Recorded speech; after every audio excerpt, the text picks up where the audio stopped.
It's an all Indiana Jones episode on the Movies Past and Present podcast.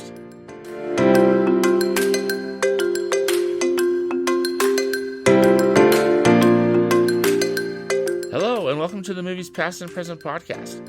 It's June 29th, 2023, and this is episode 107. I'm your host, Stanford Clark, and I'm podcasting from the crossroads of the West in beautiful Salt Lake City, Utah. Just like my blog, moviespastandpresent.com, I'll be providing recommendations, commentary, and reviews about current and classic cinema. Thanks for tuning in, and let's do this thing.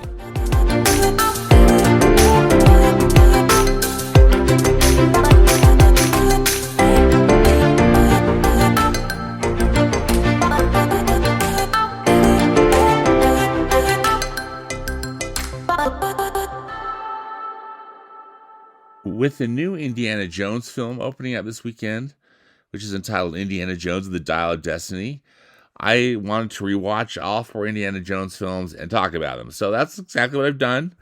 And this episode is dedicated solely to Indiana Jones films. And my good friend Chris Dallin is joining me to talk about them. So here is my conversation with Chris Dallin all about Indiana Jones. Well, lucky me, I've got one of my great buddies on the podcast with me. It's my good friend Chris Dallin. Hi, Chris. Stan, great to be with you again. It's so nice to be with you and to talk with you about, I know, a topic that's both near and dear to both of us. So, Chris, what is your experience or your first memories with an Indiana Jones movie? Stan, thank you so much for asking. And, I get a little emotional when we talk about Indiana Jones. As you know, it came out June 12th, 1981. At that time, I was 10 years old. And boy, I wanted to go see Raiders of the Lost Ark. And my mom and dad, as good parents do, said, look, we can go see it, but you need to earn the money. So I mowed a couple lawns and I saved my money. And when the time was right, we went to Walker Cinemas in Perry, Utah. Oh, nice. Yes. Yeah. Which is still there. It's still there. And we watched Indiana Jones, and I'll never forget when one of the guys that was with Indiana Jones at the time pulled out his gun, and Indiana Jones whipped it out of his hand. At that moment, early moments of meeting Indiana Jones, I was struck by him and thought he was the coolest. And I watched the film, 10 years old, pretty impressionable, but I watched it with my parents. And, I think about that now, what a special time that was. And really, in my opinion, one of the greatest films ever made. Yeah. Yeah, I'm with you, my friend, that I think Raiders of the Lost Ark it's in my all-time favorite list, and it's definitely, I think, one of the best movies ever made too. Just it's a perfect movie. Exactly. Yeah, it's a perfect movie. My experience too is somewhat similar. I have a few more years on you, but you're still. I still feel like I always follow in your footsteps on stuff. but anyway, I took a date. I saw it at opening weekend at one of the great movie palaces that no longer exists. It's the Villa Theater, or it was the Villa Theater in Salt Lake City, and it just truly a movie palace. Did you ever go to the Villa, Chris? Did you ever? I never did, Stan, and but there's a few places that I did go to. The Cinedome in Ogden. Oh my goodness, which I've never been to. I hear that place was incredible. Yeah, it was incredible. The screen was so big it had to curve around the edges, which was fantastic. Which is so cool. That's one of the regrets I have, is not going to the Cinedome in Ogden, particularly to see one of these great movies like Indiana Jones or a Star Wars movie or something. I was going to say, I've heard rumors, Stan, that there is a Cinedome that still exists near the Winchester House in California. I've heard that too. And I totally want to go there. I do too. Field trip. and to watch a movie in the Cinedome and then happen to grab the Winchester House while we're there. Yes, that'd be brilliant. You should do that, Chris. Absolutely. Research that because I would love to experience that. So the villa, it was just a single theater, one screen, a huge auditorium. I think they could screen like a 70 millimeter type film in there, really, so really giant screen, and was I think really the best place to see a movie in Salt Lake before it no longer, those single screen theaters are just, I think, no longer financially viable, or they weren't, and they probably still aren't. Uh, the way everything's gone to a multiplex, format for movies, but still happy memories at the Villa. I took a date. I remember leaving the movie, and I just was thinking this is probably the coolest movie I've ever seen in my life. I don't think my date was very impressed. I don't think she liked it very much. I think the snakes and the spiders and stuff, didn't work for her. But anyway, it's just such a fun memory, and I think I just remember kind of grinning ear to ear, and then also just kind of also having my jaw drop, just like, because I was young and unexperienced, but I still felt like I had seen something really special. This was something very unique, and kind of never to be forgotten, and I haven't. Uh, oh, that's so cool, and I love that. I've driven past that theater there in Perry. They've added some screens. It seems like there's a few more screens there than maybe there have been, and there were in the past. But it's still there, right? That Walker. Yeah, yeah, it is, Stan. And back in the day, that was the first, let's call it megaplex that Yeah. I remember. Prior to that, as you mentioned, the old Capitol Theater in Brigham City had one screen. And, Okay. it was back in the day that it was like when mom made you dinner, either you ate what mom cooked or dinner was over. It was the same thing with the movies. Either you went with the family or you didn't go to the movie. But Yeah. but now it seems we're so fickle that we kind of spread our own separate ways and watch what we want to watch. And Right. that's just how it works now. Just a quick little tangent on movie palaces, Chris. There's that great theater in Ogden, the Egyptian Theater, Yes. and I've seen some movies there with that were part of the Sundance Film Festival, but I haven't just seen just like a movie there. Don't they do now? In the past, was that like a kind of a first run movie theater, or was it always kind of a multi-use and just would show movies on special occasions? Yeah, I think it was multi-use back in the day, both for Okay. arts and movies and so Yeah. on. But in the not too distant past, they played Indiana Jones there, and I can't think of a better place to Oh, I watch it as can't far either. as being in this Egyptian palace and watching Raiders of the Lost Ark as if you were immersed in this place, right? Yeah. So there's that, and They've got that wonderful Wurlitzer organ right. there, and it really replicates kind of an experience of the past. And plus, it's just the coolest, just a big giant auditorium too, right? Well, by today's standards, probably not giant, but back in the day, certainly was, Yeah. and certainly a wonderful place to see a movie. But yeah, if you get a chance to go there, now I do know for a fact that every year around Halloween time, they still play the Rocky Horror Picture Show there, so you can go and watch it. People come in costume and throw Oh rice and wow, do their thing. that would be an experience to see it there. Yeah, that's fun. That's so great. So, what about then when Indiana Jones and the Temple of Doom came out in 1984? Chris, how was that experience for you? When did you see the film? Where did you see it? What?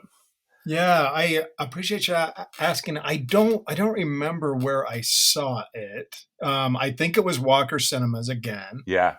Um, and of course, I had to see what was going on. Now, For your listeners, Stan, I think an important point here is, as far as the chronological point of Indiana Jones, the Temple of Doom is a prequel Yeah. to Raiders of the Lost Ark, right? Good. Yes. Thank you for bringing that up. Yeah. Yeah, yeah, and so I understand that the reason why Spielberg and Lucas wanted to do that is they didn't want the Nazis as the antagonists, or as the villains, as it were. Yeah. And so they did it. But I love that film too. For me at the time, the Chilled Monkey Brains and the Beatles and stuff, that was pretty edgy, as well as the volcano guy, and Oh, God. not to mention the crocodiles and all of those things. It was pretty intense, but boy, I loved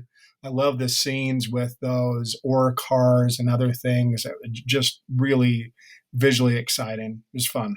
Yeah. That's really quite a film, isn't it? And we'll be able to dissect it in a bit. I'm glad you brought up Steven Spielberg and George Lucas. We probably, before we go on any further, let's talk about this collaboration between those two, because this was a big deal. I mean, particularly, of course, jumping back to Raiders, which came out in 1981, but here were like two of the most popular storytellers, in the U.S., if not the world, Right. uh,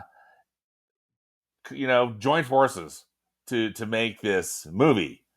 And I think too, particularly, well, I guess for both of them, they were, even though they were still very young, they were like at the height of their, creativity and their popularity. I mean, uh, Steven Spielberg had done Jaws and Close Encounters, and E.T. came out the following year, right, 1982. Right. Lucas had, finished two Star Wars movies, both, the original Star Wars and then The Empire Strikes Back. And anyway, I just remember just being dazzled just by the thought that these two were collaborating on a movie, and of course, it didn't disappoint. What was your take or memory about the Spielberg Lucas collaboration? Oh my goodness, I thought it was the dream team, Stan. And Yeah, looking back now, yeah, you think about how people conduct themselves and how Hollywood might be perceived now, and other things. If they were different people, they could have been foes. They could have been enemies or frenemies, right? yeah, Along the way, but they didn't. I mean, they were both lovers of story and movie, and they got together and collaborated, and pure magic happened because they were willing to put those egos to the side yeah. and just focus on a great film. And boy, we got some magic out of that. Absolutely. I mean, yeah, with Raiders, and I think too, Temple of Doom, and as I said, we'll get more into that, but I think particularly these first three films are just absolute magic, and that they were able to collaborate the way that they did. It was just such a good team because Spielberg is such, one of my friends says that Steven Spielberg movies always just have the camera in the right place.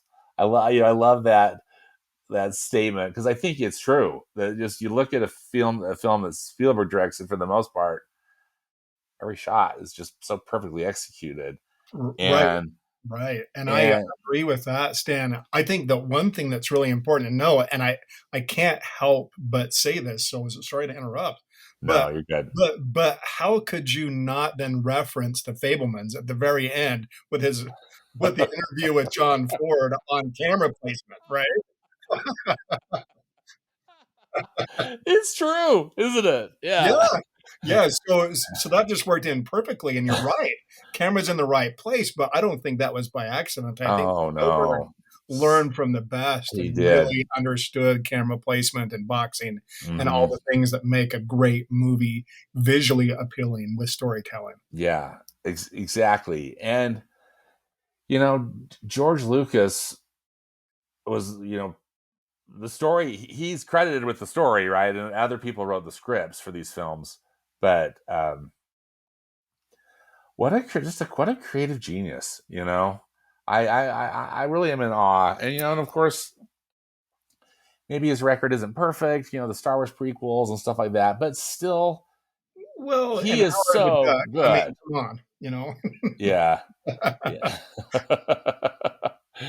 I still am in awe though of the both the creativity but also the like uh historical stuff that he had researched and whatnot that infuses all these stories. Uh just so impressed. So just these two titans joining force, and it's really the only time that they they collaborated like this, isn't it? I think Did they work on some yeah. other stuff together? Well, I think they remain friends, Dan. And to your point here, I think it's really important to know when I think about people who are famous or those to look up to, I think about real creators, real people that make things happen. Producers, directors, writers, and so on. And I think about Spielberg and Lucas. I put them in the same category as Walt Disney. And if you know me, Stan, and you do, Yeah. that is a compliment of the highest order. Oh, absolutely. Yeah. And I truly believe that they are creative geniuses who have done great things, and they've changed, American culture, Yeah. and in so many ways, just because the vernacular that are in those movies are popular culture and popular language within the things that we say every day. And I truly believe it. I don't get starstruck very often, but those two gentlemen, really amazing. Yeah. I agree. I think if I saw either one of them, I would be starstruck to see Yeah. them in person. And I was looking at some stuff on social media last night and this morning, so the new Indiana Jones movie, Indiana Jones and the Dial of Destiny, which opens widely on June 30th, had its U.S. premiere last night in Hollywood. Right. And I don't know if you saw any pictures of that, but it was so cool to see. Of course, Spielberg was there, even though he didn't direct this new movie, but he was there. So was George Lucas, and so was John Williams. So John Williams, who's longtime collaborator with both Spielberg and Lucas, who's written the soundtrack. I mean, he's probably, I think, one of the greatest movie soundtrack composers ever. Well, Uh, and you could go even further and say one of the best composers ever. yeah, Frankly, I true. believe. I mean, Yeah, I it's have been true. a big John Williams fan since John Wayne and the Cowboys Yeah. when he started in the film business. And truly, if you want to talk about iconic film scores, I mean, if you go down the top 100 list of best movies of all time, John Williams weighs pretty darn heavy in Oh that yeah. list. Is that the truth? And I don't know if you saw this. John Williams was in the house last night at the premiere, and he conducted the Indiana Jones theme with an orchestra on the stage, which Oh, I thought that's so was great. so cool. Yeah. But one thing I just thought with rewatching these films, Chris, was that I mean clearly the direction is so solid from Spielberg, and that music is so perfect from John Williams. Those chase scenes that are so expertly executed by Spielberg and the team have like these perfect soundtracks that make them all the more exciting, and then you hear that Raiders of the Lost Ark theme, and I just tear up, even like in the trailers for this new Indiana Jones movie. When they started playing the indie theme, I'm like, oh, I'm getting all emotional. Like, oh my gosh, I'm just this adult male. What's happening? But anyway, it's John Williams. I think is a huge part of this team too. As far as uh, kind of what makes these movies so iconic. Anything else, Chris, about Spielberg and Lucas we should talk about? No, I think it's been said that they're certainly iconic and grateful that they made such a great movie. But I was going to say a little bit about Lucas. Yes. If you think about Star Wars and you think about um, Indiana Jones, let alone all the other movies they've made, you think about how he was inspired growing up in California. He had this dog, Indiana, right? And This dog was the inspiration for Chewbacca in Star Wars. Um, the inspiration, of course, for Indiana Jones' name, among other things. I I think what's important to be said is the creativity that a child can have and growing up and being allowed to be creative and think big and do other things. I, I don't think that can be overstated Yeah. because I think it's great to be able to think as deeply as you can and be creative because you never know what will happen with it. Maybe you'll get um, a Chewbacca in the seat next to you because you remember your dog sitting next to you in your car. Yeah. I Yeah. love that. Thank you. Yeah, for bringing that up. That's so great. So the Spielberg and Lucas collaboration continued with a third film, Indiana Jones and the Last Crusade, which came out in 1989. And I don't remember if I saw it in the villa, and it doesn't really matter. But I just remember seeing, of course, opening weekend and absolutely loving it. And uh, I'm excited to explore that a little bit more with you. Any thoughts, initial thoughts about Indiana Jones and the Last Crusade for you, or any memories Oh my about it? goodness, yes. Two things that quickly remind me and bring me back. Number one is that the exposition for the film was shot in Utah, right? Yes.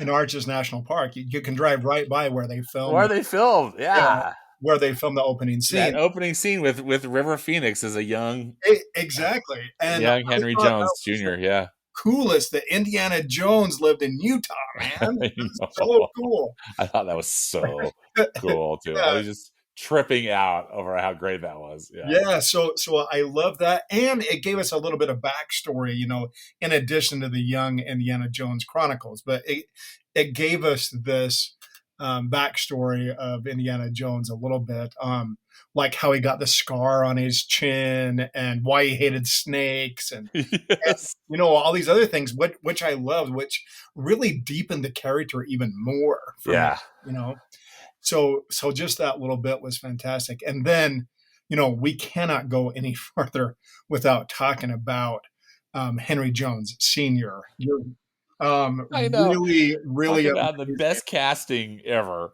Oh my gosh, Sean Connery just killed it. He did. He killed it. Not only that, but I loved the wardrobe, the bow tie, the three-piece suit, the Yep. hat, the umbrella and the bag. I mean, just really great casting there as well as storytelling. And I thought, the way that they behaved with each other, both Harrison Ford um, and and him as well, is just this bickering back and forth as if they were real son and father. I agree. I was so impressed by both of their performances because they're both such good actors. But yeah, that relationship really felt real. Like a father and son that they love each other, but they've had a rocky they've had a rocky road. You know, uh, Exactly. yeah. Oh, I agree with you. So great and such a great movie. And I thought that was.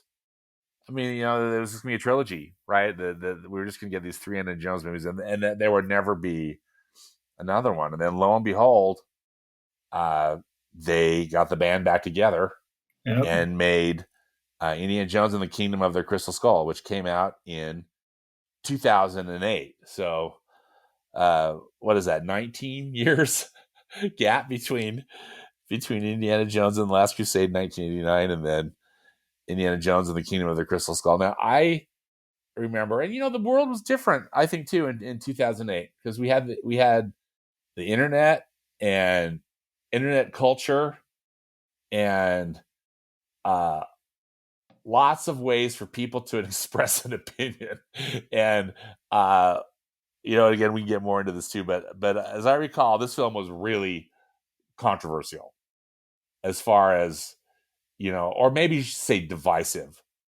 I think some people liked it and some didn't, and everybody was vocal. about it. What are your thoughts and memories about when this movie came out, Chris, in 2008? Yeah, for me, if I contrast that with, the first one, Raiders of the Lost Ark, it's set in the 30s and the 40s, those the original three, and they're all practical sets. You can fill it, and I didn't love the addition of the CGI, frankly. Yeah, yeah, It just didn't feel right to me. yeah. I agree. That was a real detractor, which I know we're going to get into when we talk in more detail about the film. But there were some issues. I had issues with CGI, and maybe some issues with some of the various characters. Right. Stuff that was going on in the film. Yeah, Yeah, yeah, I agree with that. I think they tried, but I am cautiously optimistic for the next one. I I'm am too. and I love the character, so I would still go see the film and watch it to be sure. But contrasting them along the way, that was the big detractor for me is the CGI. Yeah, I saw an interview with James Mangold, who is the director of the new Indiana Jones film, Indiana Jones and the Dial of Destiny, which again is opening up in June 30th. Uh, and he talked about how they really made a conscientious effort. They were to use practical sets, scenery, and they went on location. They were not, uh, you know, in a lot of these CGI environments. In fact, I think he said they didn't use any, but maybe I don't know, maybe they've had to for some interior shots or something. But anyway, that I thought was very encouraging. Yeah, Uh, right. I really, it's so true because there's so much CGI in Kingdom of the Crystal Skull. In fact, I think the entire third act has got to be all have been done on blue screen. Says there was that Jeep chase. Well, again, we'll get into the so there's that Jeep chase, but then of course all that stuff going on with the aliens. It's all CGI, right? And not that it was bad CGI. It just didn't. It really kind of took away of kind of the magic of I thought of the film. So kind of a bummer. So and that's another reason why too I'm actually very happy that there's going to be another film, and again, fingers crossed that it's going to be enjoyable and well made, because that last one was kind of a bummer way to end the this beloved film series, at least in my Right. my opinion. Well, I think speaking of, let's dive into the ranking and see, because we might be continuing our discussion of said movie. So, Chris, what I thought we'd do is just start.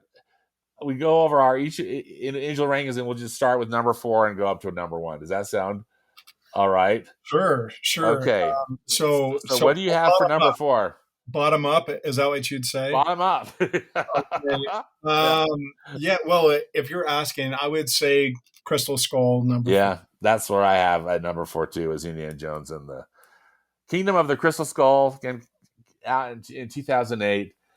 Why did you put it at the bottom of Well, your reasons ranking I've already said, that I we've think already talked CGI. about? Yeah, Yeah, yeah, that was a detractor for me, and I just love the practical sets. It sucks you in. It's like you're really there, and you can feel that, you know.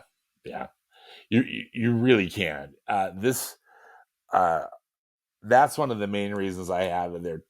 I have it at number 4 too, because as I mentioned, that third act where they actually get to that location, every single thing is CGI. That way that big structure works, and I mean maybe they had some practical stuff thrown in there a bit, but it really detracts. And I wasn't sure if it was the CGI, if it was the story, if it was the script, but through most of that film, stuff just didn't really feel like an Indiana Jones movie. I mean, clearly there's Harrison Ford.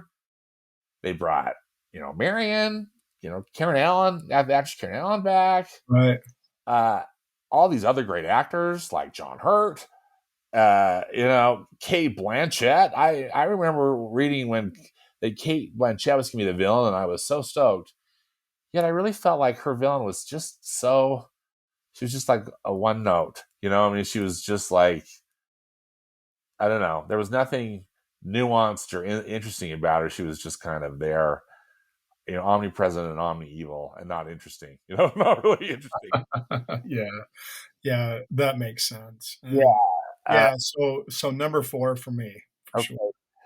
Uh, was there anything that you did like about Indiana Jones and the Kingdom of the Crystal Skull? Yeah, I mean, I went back and watched it again. Yeah. Yeah. Um, Same.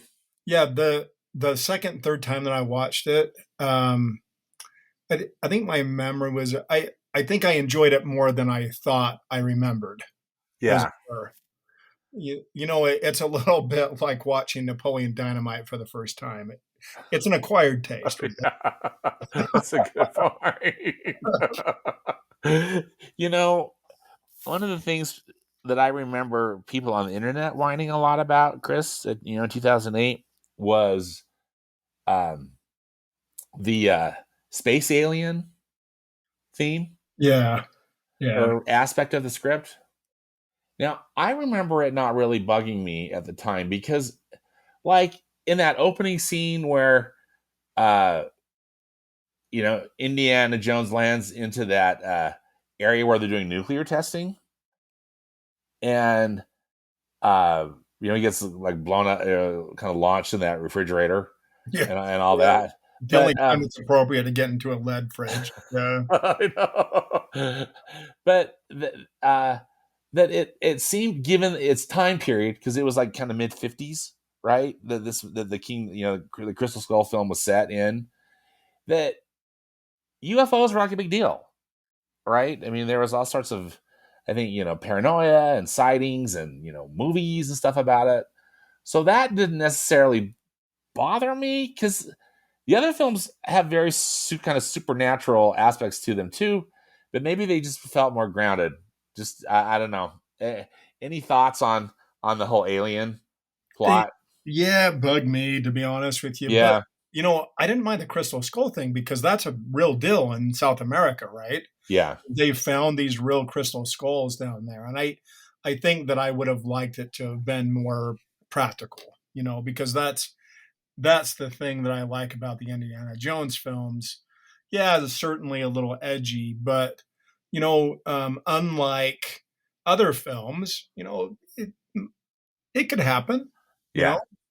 yeah. And that was kind of edgy too. And of course, the fans of and believers of UFOs and aliens might poo-poo my comment, but Right.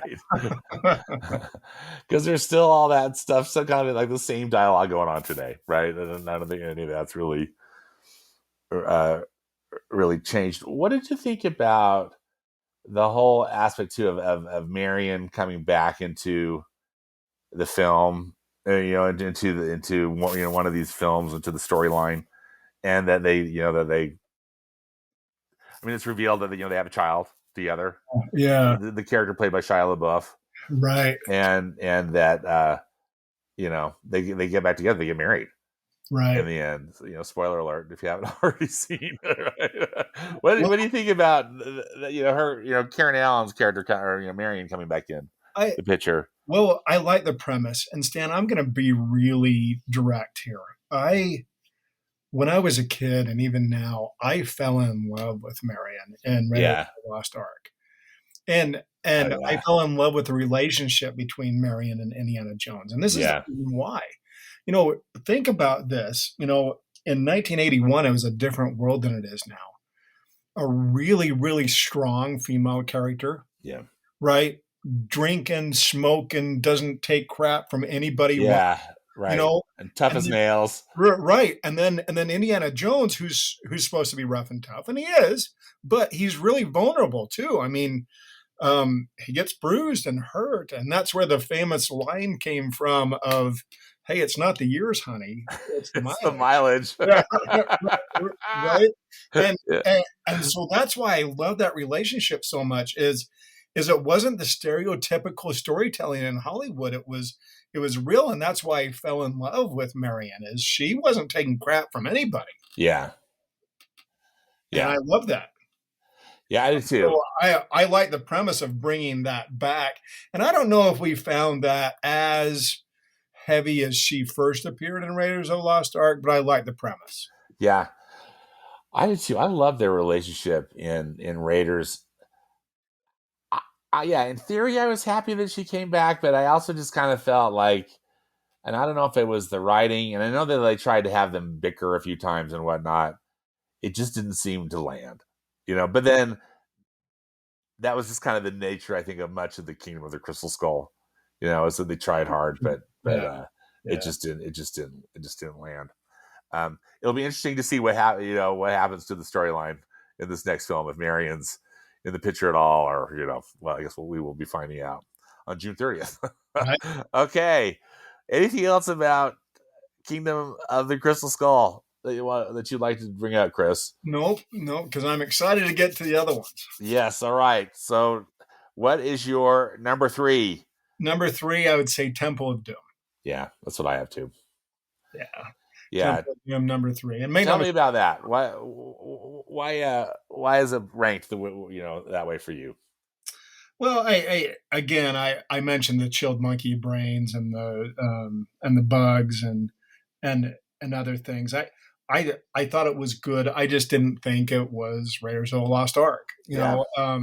And it was a little bit different, edgy. I did like Short Round. I love the exposition of them dancing at Club Obi-Wan, I right? know. I know. I love Club Obi-Wan too. Yeah. Yeah. And if I were to describe the character of Indiana Jones, he's somewhere between James Bond, um, maybe John Wayne, and other characters. But I love the character, and so I loved him in the tuxedo at the very beginning. Yeah. Um, you know, and so on. But the struggle, the chases, and everything were there. Make no mistake, but just not quite as good as the others. Yeah. I was so happy to be able to rewatch this. I hadn't seen this one for a while. It's I think I've had it at number 3 since Crystal Skull came out too. I mean, but also it was just number 3 of with the original trilogy for me too. I was happy to see it through some different eyes this time. Again, just more, I guess, more adult eyes, and also, how I'm just like Mr. Classic movie nut job, You and are I watch just a ton of these classic movies. If I've got some discretionary time, that's what I'm doing, and I've I was really interested just to be able to kind of pick apart the Temple of Doom again through some different eyes. So like that opening sequence where uh, Willie comes out and sings "Anything Goes," right, but she's singing it in Chinese except for the except for the words "Anything Goes." But that whole sequence, the opening credit sequence, is pulled out of like a Fred Astaire movie, or something from like the 1930s. right, And of course, that's when the movie is set. But I didn't know that as a kid. Watching, I remember thinking, "Oh, this was fun," and I remember had had somewhat familiar with that song, but I was just marveling at the how Spielberg put that whole thing together because it just looked so good, And then that whole scene in uh at Club Obi-Wan with the antidote and the diamond. right. Yeah, That same thing too. That's just like something you see like in a gangster movie or something, or again from the time period with Jimmy Cagney or some of the character, but just so expertly done. I was really really in awe of that. Things I remember when I was a kid, when I saw this the first time, they fell apart for me when the pilots in their airplane, have bailed and they're leaving. They've left the plane to crash with Willie, Indy, and Short Round in right, it, right, and that they escape in a raft, and how that raft goes. I mean, it's so crazy. And now I was just able to just kind of just let it go, just like enjoy it, rather than that's so stupid, like this raft, they're not going to survive that or whatever. I mean, the whole movie's crazy. So like that, I can't say that. I think too, then So that's kind of like the screwball comedy portion, and then it becomes a horror film. I think that whole sequence Uh, in the cave, I mean, it scared the crap out of me, the first time I saw it. And I'm such a wuss when it comes to scary movies, but it's a horror film, I think. And then once like they free the children, and I mean, Indy wakes up and they, from his trance and start to be the bad guys, and they free the children. And then that whole scene with the uh, mine carts, like yeah. I always wanted that to be a ride at Disneyland. Oh You know yeah. that, I mean, it kind of is with Big Thunder Mountain, but like full on, like I was on that would have been so cool. But then it becomes like an Indiana Jones movie again. So you're nice to listen to my long-winded. My point is, I just feel like it's multiple films that are expertly put together that I can't say that I love, but I respect, and I hate the horror part, but it is what it is. But then that last portion really again feels like an Indiana Jones, like more like Raiders, that was just kind of nonstop exciting, but more on the fun side rather than on the horror film side. Right. I agree. And one of the things that I found myself contrasting the movies too is just the leading woman, in each one. And so you take Willie and contrast her with Marion. With Marion, and there's like no comparison. No comparison at all. She was you want vulnerable. you She want was Millie to drown. and if Marion would have been there, she wouldn't have put up with any of that crap. No, she wouldn't have. Yeah. Yeah, Willie is a frustrating leading lady, and again, I think she's kind of playing an archetype from films of the era, like from old movies. But oh, she's frustrating. She's so. Yeah, and I think Kate Capshaw's a good actress, but that's a hard. She didn't drive me as crazy this viewing, but in previous ones, it's just like, will somebody please shut her up?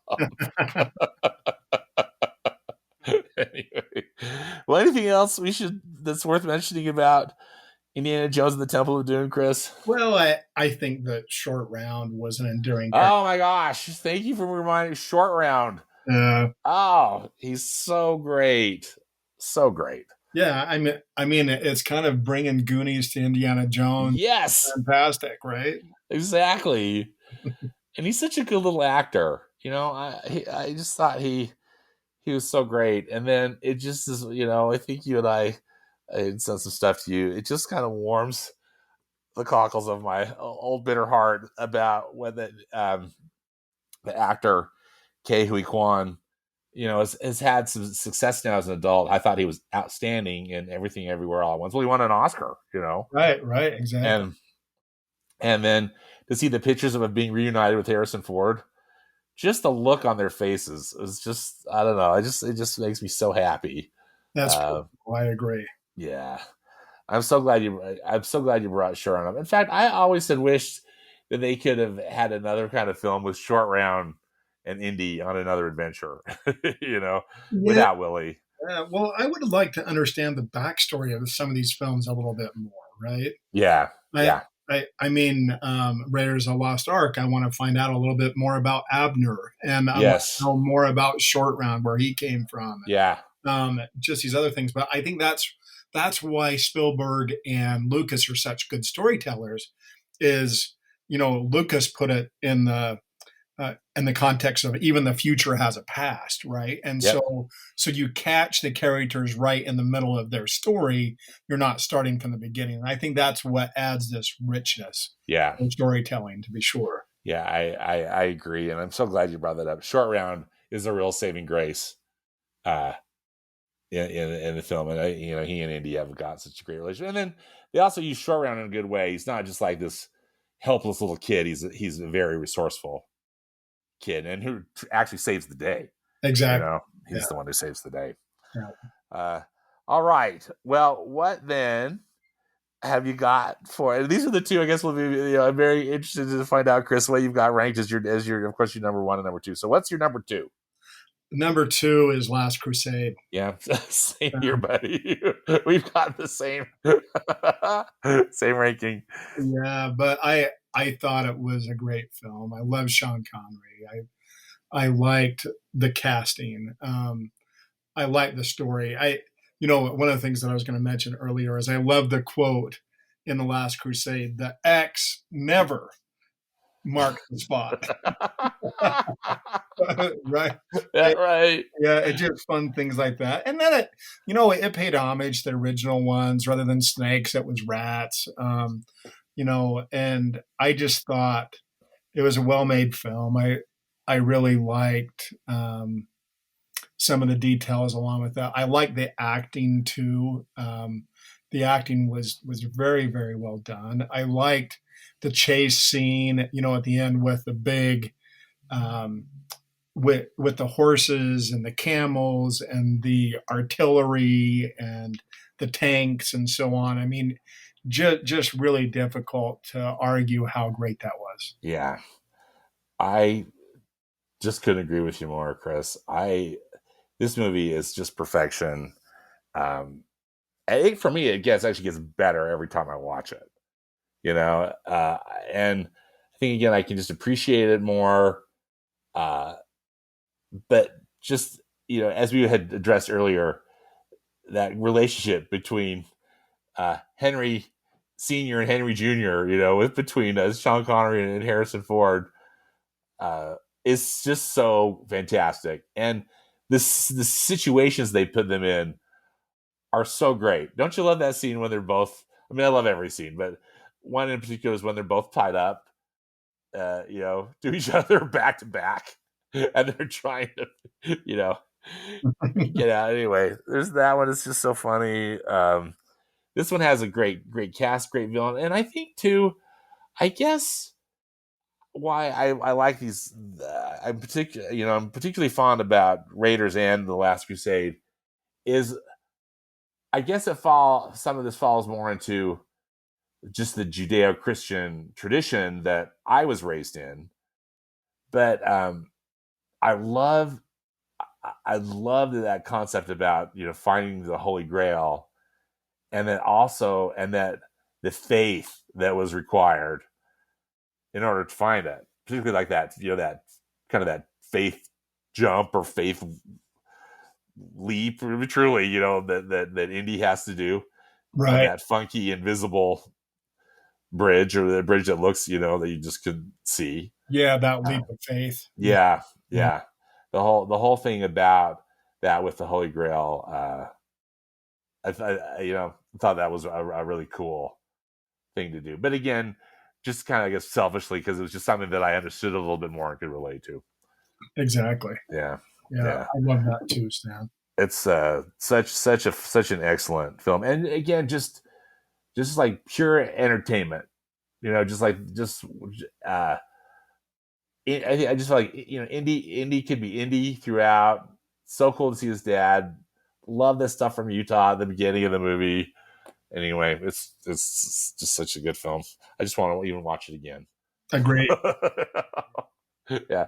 Anything else, Chris, about the Last Crusade that we should talk about?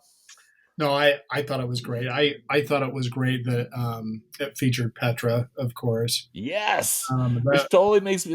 Petra's still on my bucket list. I want to go see that. Yeah, really amazing for sure. Yeah, yeah, cool stuff. All right, well, that leads us to our number one ranking, which again we are united on, Raiders of the Lost Ark. And tell me some more stuff, Chris, that you love about this movie.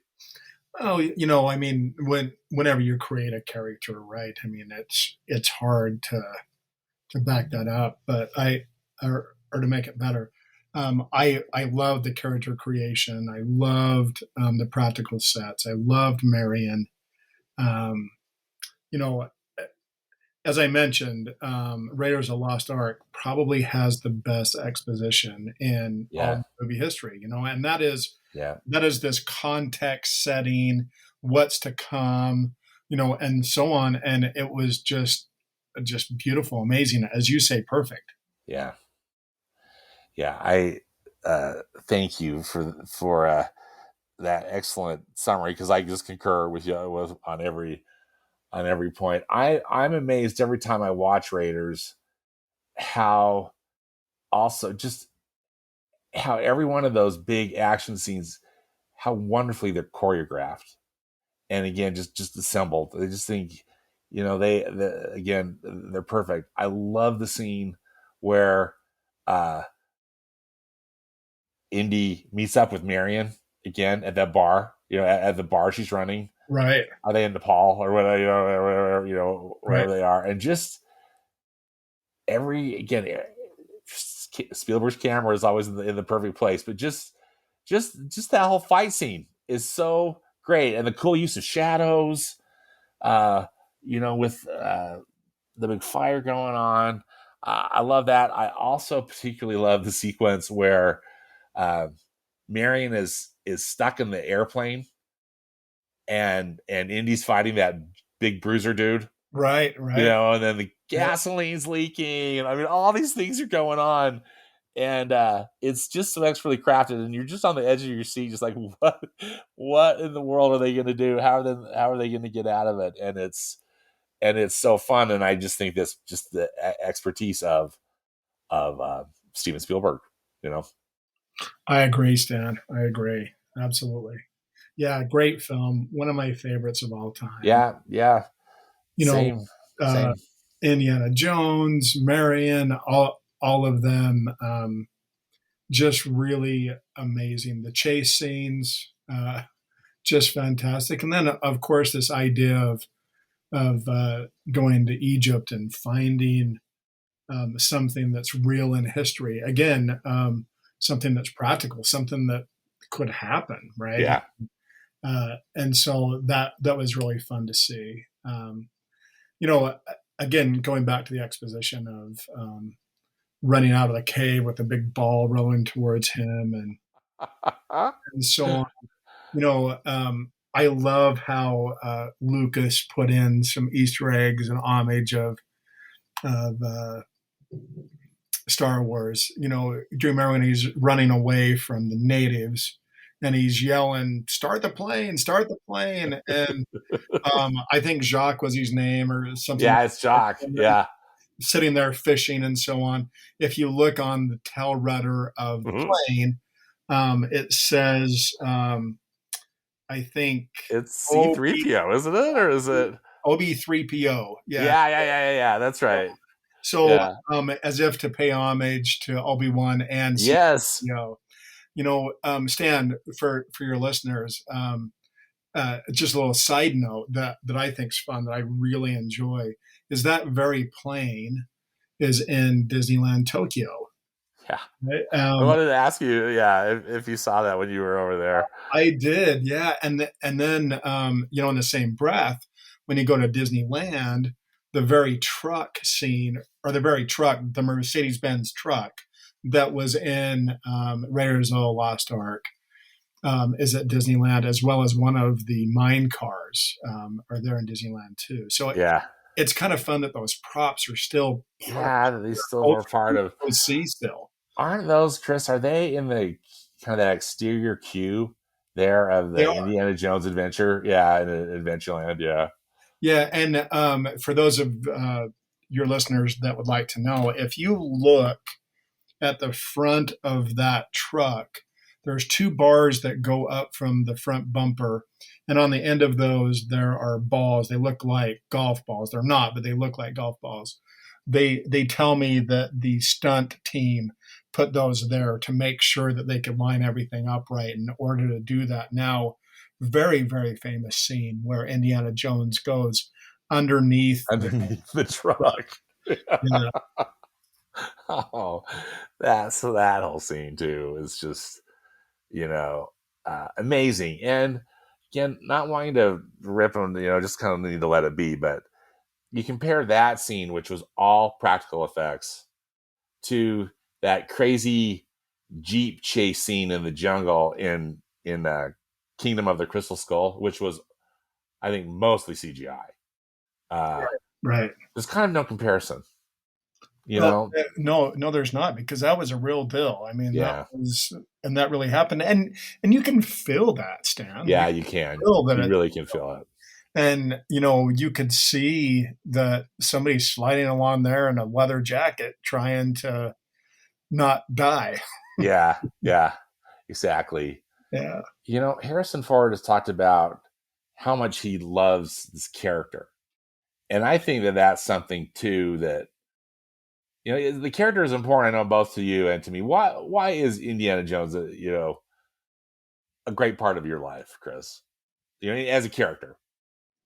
Um, you know, I I love again, I think that Indiana Jones is a cacophony of a lot of different genres, frankly. And you said it well relative to Temple of Doom, but it's a western, Yeah, it's a James Bond movie, it's an adventure, it's a horror, you know it's all of the above. But Indiana Jones as a character, I think for me is he's a rough and tumble guy, but he's real because he gets hurt.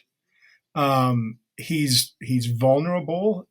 He you see him patching up the bruises on his ribs or trying to fix the cuts on his face. yeah, And but and then he had this seated past with his father.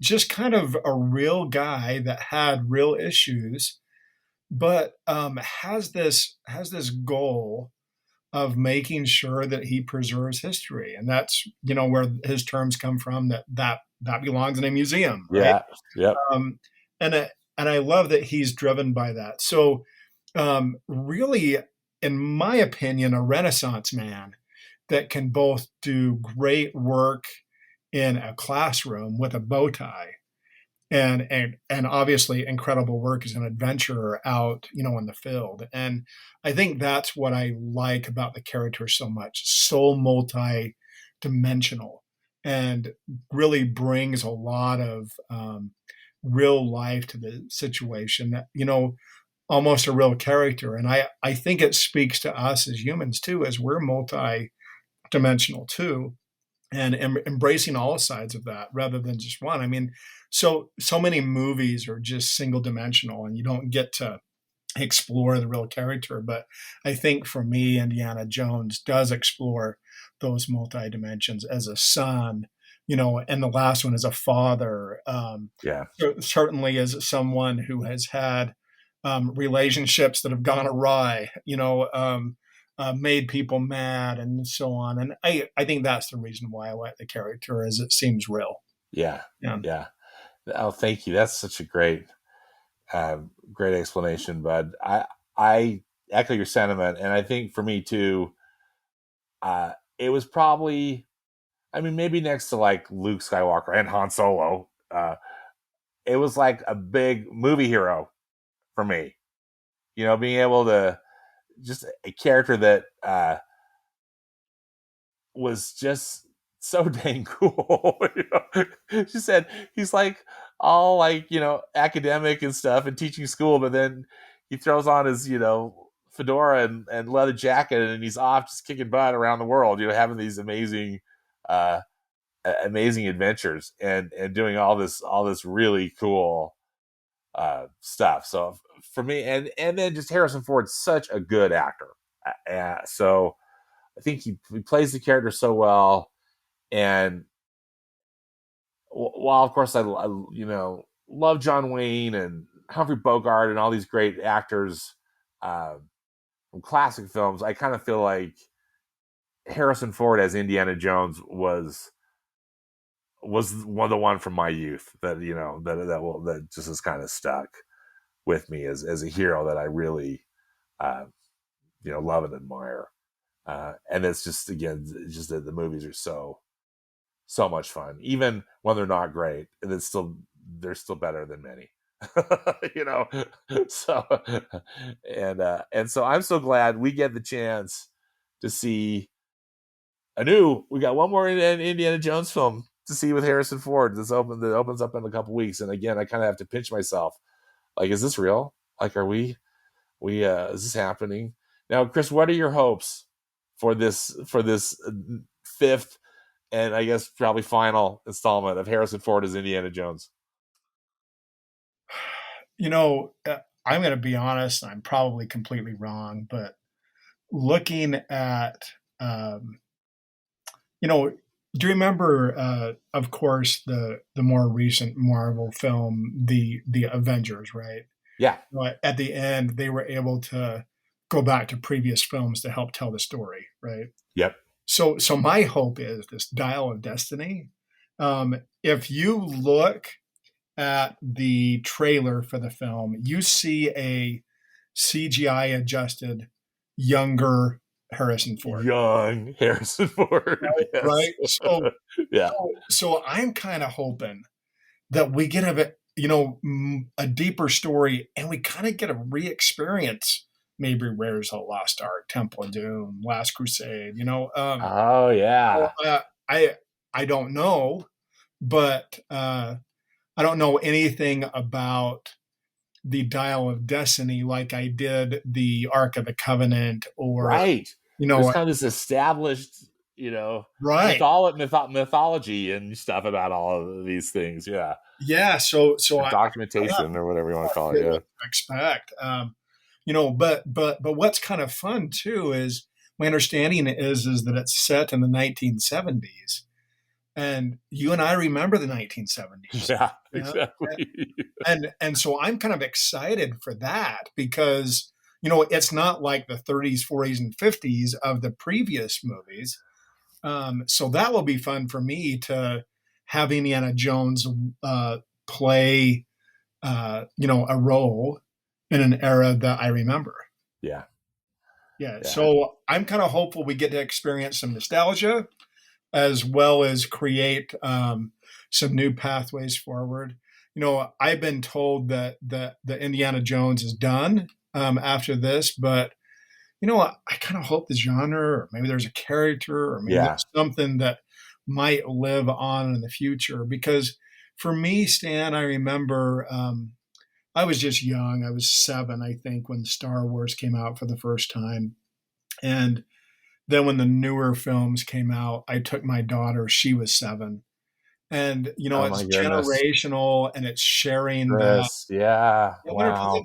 And it's not like you can't go to the movie and watch those originals again, but No, but there's it's something a little bit special different. about that. Yeah.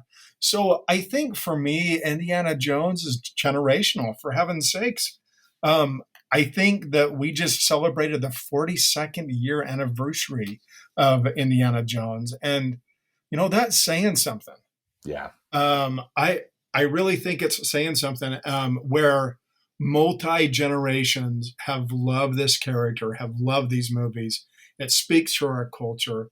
I'm hopeful that that legacy continues. Yeah.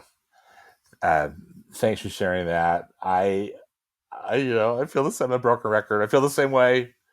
I might really, I think ultimately, my fingers are crossed. It's just going to be a good movie. I don't really think why there's any reason why it shouldn't be. I think that James Mangold is a very good director. His most recent film was Ford v Ferrari, which was an absolutely outstanding film, I thought. And I think he's just proven himself as a good director. I thought he was an excellent choice for this. We were talking off air, just before we came on, before we started recording, about how there was reports of a few weeks ago that Bob Iger, who the CEO of the Walt Disney Company, who of course owns Lucasfilm, uh, had a special screening of this new Indiana Jones movie, of Indiana Jones: The Dial of Destiny, and invited Steven Spielberg to it. And it's reported that Steven Spielberg enjoyed it very much, and the quote was that he thought he was the only one who knew how to direct an Indiana Jones film. So that was a nice compliment to James Mangold, and again, just feeling optimistic and hopeful that it's going to be a good film. If anything, though, Harrison Ford has seemed happy about it. I thought I saw something too that he this was a few months ago, and maybe it was at the D23 Expo or something, which I wasn't there, but at this most recent one, but that Harrison Ford just said we made a damn good movie, and so going off of that, and hopeful and optimistic, and also just absolutely stoked out of my mind that we get to see a new Indiana Jones film on the big screen. Something I never thought would happen in my lifetime. Yeah, I'm excited about that too. And that's a really good point about Disney. This is the first Indiana Jones film in the Disney family. So Yeah, yep. they've got some pressure on their shoulders in order to deliver. And my guess is they've scrubbed it. And that's one thing that Disney can do is make a great film. Yeah. So hoping this is going to be one of them, and I can't wait. And I can't wait to continue our discussion, Chris. We're going to, after we've seen the new film, we're going to get back together and record our thoughts. So stay tuned for another episode of Stan and Chris Talk Indiana Jones. I'm looking forward to it, Stan. I am too. Well, Chris, thank you so much for taking the time. Always a pleasure to talk with you. Thanks so much for sharing your knowledge and experience with me. I appreciate it very much. And thanks to you, Stan. Always a pleasure to be with you. And, movies are a place where you can step away from reality for a few minutes, have an adventure, and, enjoy some time. And I think, just spending a little bit of time talking about those great memories from the past, being able to talk about the future as well is well worth the time. I really appreciate your great knowledge of film and the ability to really enjoy a great film. Like a good book, you can certainly escape for a few minutes, and that's worthy to take a little bit of time from time to time to do that. Hey, well, thank you again so much, Chris, and we will talk soon. Yes, we will. Thank you, Stan.